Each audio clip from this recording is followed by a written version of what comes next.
are checking in with Congressman John Larson, talking about his work in D.C. and his re-election bid. Also, Roger Clemens has pleaded not guilty to multiple charges of misleading Congress about his steroid use.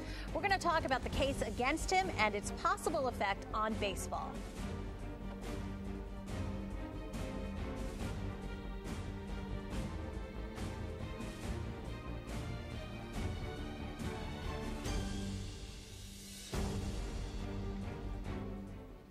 Hi, you're watching The Real Story. I'm Lori Perez. Big show today, starting off with a visit with Congressman John Larson from the 1st District, home from D.C. for a summer break. Congressman Larson is the 4th-ranking Democrat in the House and chair of the Democratic Caucus. Thanks so much for being here. Great to be on the story. Yeah, well, it is a position I know that you hope to keep, and you're also up now for re-election. Joining us to talk about everything going on with you is current Capitol Bureau Chief Chris Keating. Chris, thanks for being here. Absolutely. I'm going to let you start off with the questioning. I wanted to ask you a little bit about the national races. Dick Morris, a Connecticut Democrat whom you know, sure. Has said that the Republicans will take control of the U.S. House. I'm sure you disagree with that, but tell us a little bit about that. The Democrats have to hold 39 seats, I believe, and tell us why you think Dick Morris is wrong. Well, I think, and I'll say this very clearly and succinctly, we will hold the House of Representatives and the United States Senate. Well, let me tell you why, Chris. These are very difficult times. Clearly, from March of 2007 to February of 2009, the nation lost $17 trillion in personal wealth and assets. And when you look at the underwater mortgages, when you look at the unemployment, there's no question about the fact that people are angry and they're frustrated. And while we've added back $6 trillion to that loss and have the nation pointed, I think, in the right trajectory, the people expect more, and rightfully so. And so we're doing more. But when you look at these races, and you look at these races on the ground from 40,000 feet, and with all the pundits commenting, yeah, it looks awful. But when you get down on the ground and look at the individual races that are being conducted by our members, at the end of the day, our job is to individualize every single race in the United States Congress. We have 257 Democrats in the House. Yes, we will probably lose seats. No question about that. You know, we probably will not have the turnout that we saw when Barack Obama ran for president. But we are going to hold on to the majority because people believe at the end of the day in the work of their individual member of Congress. And while they may disdain Congress in general, I think people in their districts take a look at the person in that district and the kind of job that they're doing and whether or not they feel they're on their side. And I'm confident with both the grassroots effort that we're putting forward, with the way we've demonstrated we can win races. We won the New York race with Bill Owens, when Republican district. But we won it, and he campaigned on health care. And, you know, we were successful in holding Jack Murtha's district with Mark Kritz. Same thing. We were able to hold that district because they individualized that campaign based on what the constituents in that district need. We're called representatives for a reason, and we represent the people of our districts, and I think we are going to hold the Congress. We were just talking about how here in Connecticut it is an especially historic year, and a lot of seats open, the governor's seat open, a Senate seat open. I mean, is that exciting to you? And you're facing your own challenges. Well, it's exciting to see that Dan Malloy will be the next governor of the state of Connecticut. The last time the Democrats elected a governor was under Bill O'Neill. But I think Malloy, you know, with his campaign, with his background, with his ability to manage affairs and demonstrated so in Stamford, is exactly the recipe that people want to see. I just came from a meeting with United Technologies, talking to a number of the leaders over there. Malloy is the kind of person who's going to embrace fuel cell technology, who's going to invest in the Connecticut economy. He's going to make sure that we're using green technology to employ our people here.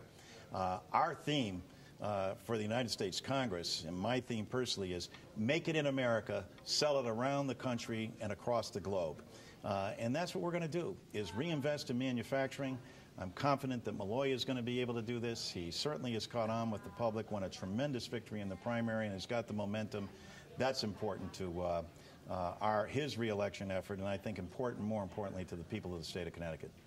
In the U.S. Senate race, now that you mentioned some other races, in the U.S. Senate race, obviously you know Dick Blumenthal very well.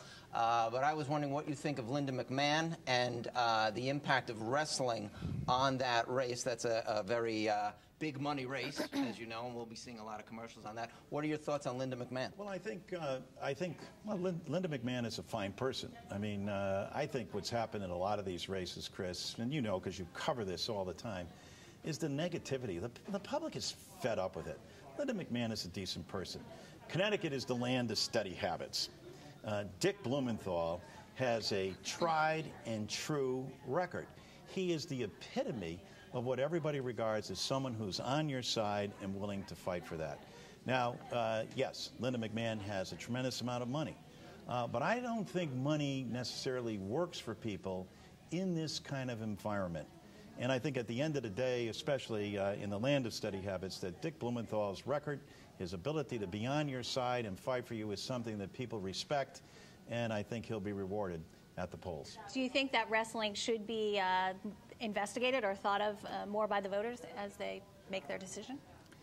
The voters are sophisticated enough, Lori, to weigh all these things, etc. I think a lot of this stuff gets overblown on both sides.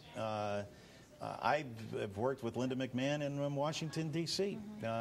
One of the great recruiting elements that's used is the WWF because of its viewership by the military. Listen, a lot of what they do is theater. At the end of the day, though, it's pretty clear to me that in the state of Connecticut, she may be a nice person, she may have an awful lot of money, she may be able to expend it a lot to try to convince you, but the public is very suspicious of somebody who loads up your mailbox every single day with an item. Blumenthal has a tried and true record, and I think at the end of the day, that's the difference, and it's going to be a resounding difference, I believe. One thing back on the, you said that the Democrats would lose seats, which I think is the prediction of everybody. And also you said that they would hold the House. If you have, say, a 5 or a 10 vote margin, you've been down there for a while. You're if right. you have a 5 or a 10 vote margin, how can you govern? Will there be effectively gridlock, even if the Dems are in the majority and they only have a 5-10 seat advantage? Well, the Republicans have effectively created gridlock already, Chris, as you know from what they've been able to do in the Senate. Not in the House, but in the Senate, over 320 bills that have passed the House, including a number of bills that would help with job creation, that would help with science and technology and innovation, that would help veterans in terms of relief, all have been stymied and blocked because they believe that saying no would provide them with the political impetus to embarrass a president and indicate that the nation, in the midst of the deepest recession since the Great Depression, would turn and say, wow, nothing's getting done.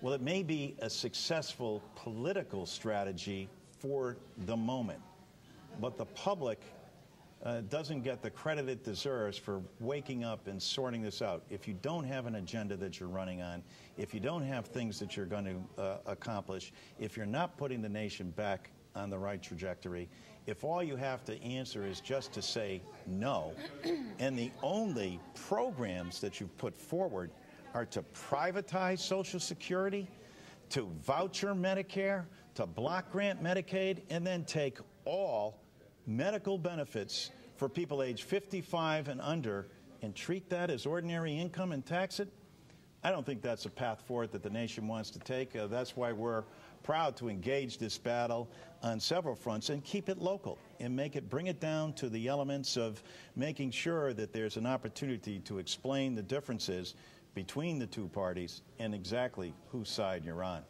Okay. Up next, we're going to continue our conversation with Congressman John Larson. Please stick around.